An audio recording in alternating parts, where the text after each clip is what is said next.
মৌলভীবাজারের শ্রীমঙ্গল উপজেলার সিন্দুরখান ইউনিয়নে কুমড়ো চাষে স্বাবলম্বী হচ্ছেন কৃষকরা। খরচ কম, তাই কৃষকদের আগ্রহ দিন দিন বাড়ছে। এখানকার উৎপাদিত সবজি নিরাপদ এবং বিষমুক্ত হওয়ায় লাভবান হচ্ছেন কৃষক। শেখ সিরাজুল ইসলাম সিরাজের পাঠানো তথ্য ছবি নিয়ে ডেস্ক রিপোর্ট। গ্রামের পর গ্রাম জুড়ে কুমড়ার মাচা, ঝুলছে সারি সারি কুমড়া।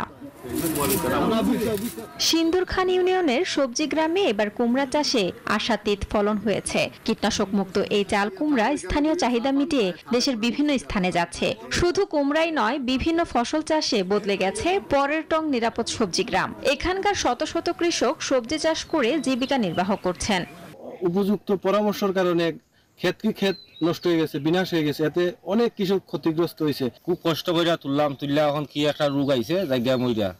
এরপর আর সমস্যা হইলো পানি পাই না, সারের লাগে সমস্যা, জালি গাছ নষ্ট হয়ে যায়, মরি যায় কি আমার সাঙ্গুইয়া মরে যায় কি, জালিও ধরার সময়। দেশের বিভিন্ন স্থান থেকে গ্রামটিতে আসছেন পাইকাররা। তোমরা খুব সুস্বাদু, চাহিদা বেশি, সব দেশে যায়, এগুলো খাইতে ভালো লাগে, স্বাদ কোনো বেজাল নাই। চাল কুমড়া চাহিদা অনেক ভালো চাহিদা।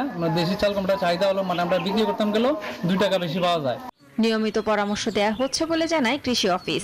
কৃষকদের আমরা বিভিন্ন প্রকল্পের মাধ্যমে প্রশিক্ষণ দিচ্ছি এবং প্রশিক্ষণে কিভাবে চাল কুমড়া ফলন বৃদ্ধি করা যায় এবং নিরাপদ উপায়ে চাষ করা যায় সে ব্যাপারে আমরা উদ্বুদ্ধ করছি।